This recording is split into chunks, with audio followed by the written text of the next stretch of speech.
It was like watching Kai Havertz at Bayer Leverkusen, man. He was all over the gaff every single time he plays. If he doesn't score a hat-trick, he gets slated. Them two working together could be a very, very interesting and dynamic partnership. Let me tell you about Kalvin Phillips. Form is temporary, class is permanent. That guy is different gravy. And I think if he's firing for the Euros, then England will have a great shot yet again.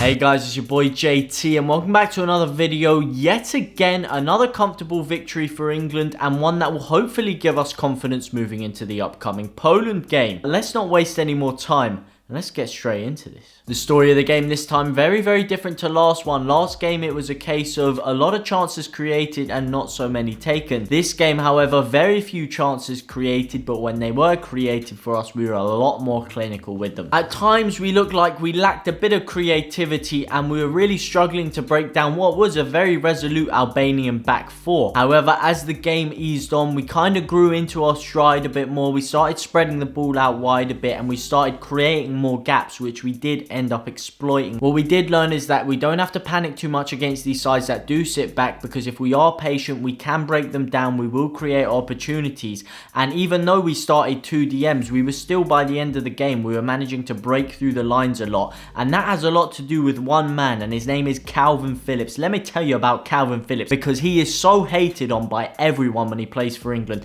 I don't know if it's a Leeds bias, if it's a Kalvin Phillips bias, if it's a Gareth Southgate bias, I don't know what it is, but every single time he plays, if he doesn't score a hat-trick, he gets slated by everyone in the media, the fans. Everyone jumps on his back for absolutely no reason, and today again he was class, he was quality, he was breaking the lines well. Honestly, I'd never seen him so high up the pitch. Usually for Leeds, he's sat there doing all the doggy defensive work. Today, he was bursting forward more than anyone. He was playing like a second striker at times. It was like watching Kai Havertz at Bayer Leverkusen, man. He was all over the gaff, desperate to get the goal, moving forward. Gareth Southgate's clearly used that as an opportunity to say, you know what, I'm going to give you more license to roam forward, and then I'm going to have Declan Rice sitting back to cover. Because everyone's saying, oh, playing 2 DMs is too defensive, what are you doing? But if we have our 2 DMs of Rice and Phillips, this is where he's shown that there's a little bit of extra dimension to our play. I think this will work perfectly against the bigger sides, and I'll tell you why. Because whilst we don't have the ball, we're going to need the defensive support of both Rice and Phillips sitting back, because we're going to have the Germanys, the Spains, the Frances. I mean, I'll say the Spain, they didn't really get on too well today, but Spain still have a lot of attacking prowess nonetheless.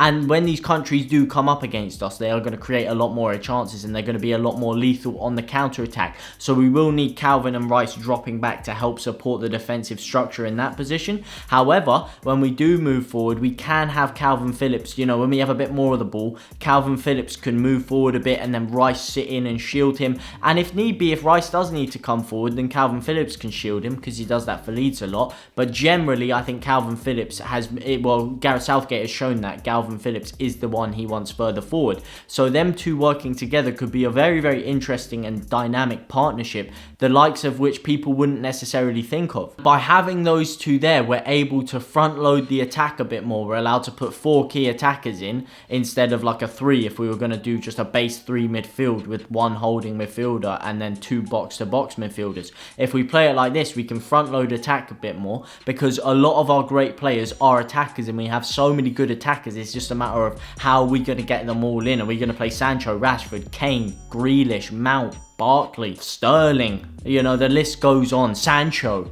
There's so many attackers that we have to try and shoehorn into those 3 or 4 positions. So by having Rice and Phillips back there, it allows us to front load our team a bit more and really, you know, get the quality out there, which we do need if we are going to beat these big teams. But it's not only the big teams this will work against, because as we showed today, it did end up working having Rice and Phillips back there. And what I will say is that once Phillips did come off in the 71st minute, we didn't create all too much, because we didn't have Kalvin Phillips picking the ball up from deep, spraying it, creating the passes, making the play go, and we didn't have him running down and opening up the channels, creating more space. When he came off, we literally showed that we lacked a bit more going forward, and that's my opinion. That's the opinion of a lot of people, and it's not biased either. I'm not just saying it because I'm a Leeds fan. Honestly, if Kalvin played shit, I'd say he played shit. When he has his poor games for Leeds, or when any Leeds player or anybody has off games, I'll say it. look, I'm not only a Leeds fan, I'm not only a football fan, but I'm a massive England fan. So the way I see it, once they play for England, sure, there's a little bit of me that's like, okay, we haven't had a Leeds player playing for them for my entire lifetime that I can remember.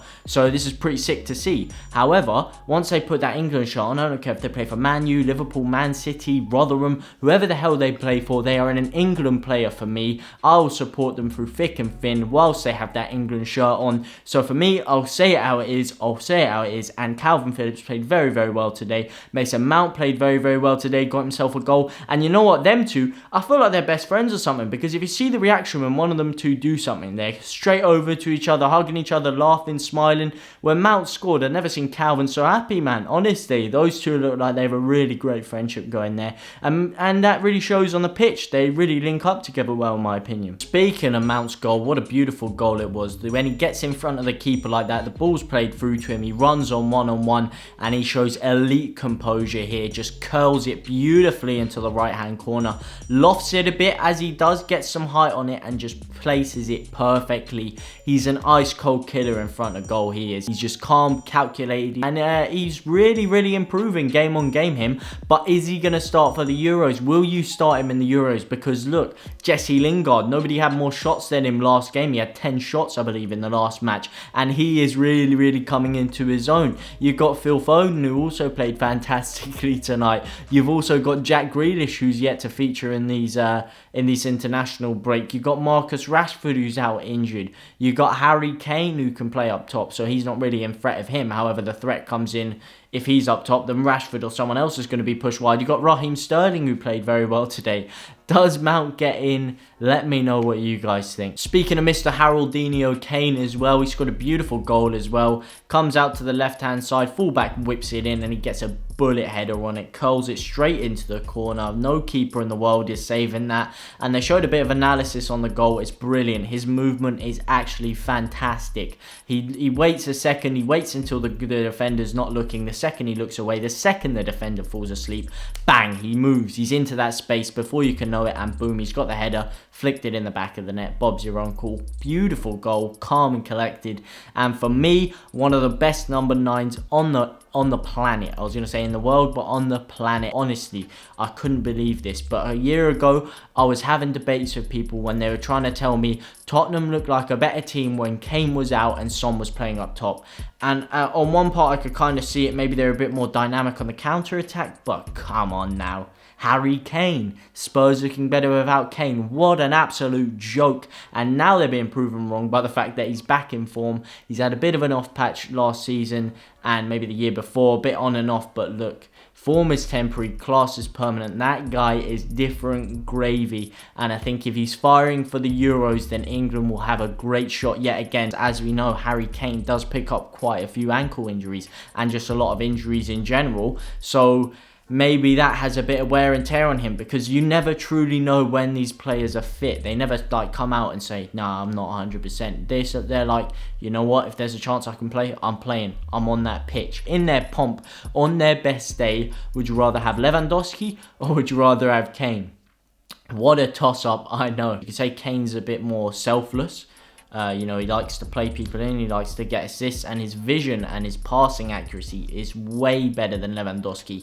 His link-up play and all of that, completely different dimensions. So if you're looking for someone that can do a bit of that, like a Man City maybe would like that because he can link up the player others in. Or on the other hand, if you're more of a Man United who don't necessarily require that as much from their strikers, and they just want someone in and around that area so that when they do get you on the counter-attack with the pace, there's someone there to just finish everything off, then maybe you could say Lewandowski's your man. So I think for me, comparing the two, it really depends on what system you want to play. I may have to give the edge to Kane just because he has a bit more to his play. And if he wasn't dropping deep so much, maybe he would have as many goals as Lewandowski. But it's such a toss-up between the two, and because of the fact that Harry Kane has won a golden boot for England in a World Cup, I'm going to have to give it to Harry Kane, mate. Lewandowski, where's your golden boot, mate? Overall, it was another quality performance by England yet again, and I can't wait to see how we pose against a proper top side, how we prepare against a Poland, how do we line up Do we line up defensively? Do we line up the same way we have today? Because if you ask me, we got to line up the same way we have today with Rice and Phillips in those two DM roles. I think they play perfectly together, and I feel like it's the best way our team can survive against these more attacking teams.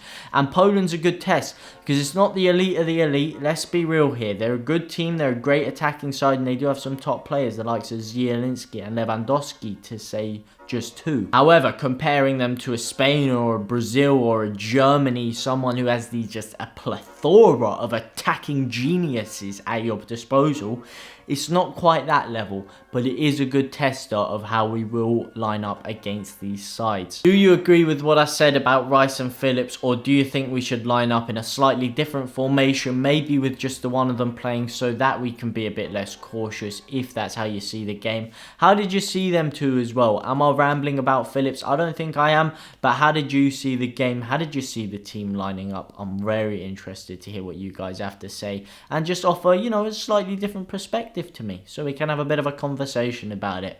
But anyway, as I did say, if you did enjoy the video, then a like would be appreciated. And if you are new to the channel, then check out some of my content. You may just enjoy it. And if you do, be sure to subscribe so you don't miss any more. I will see you in the next video.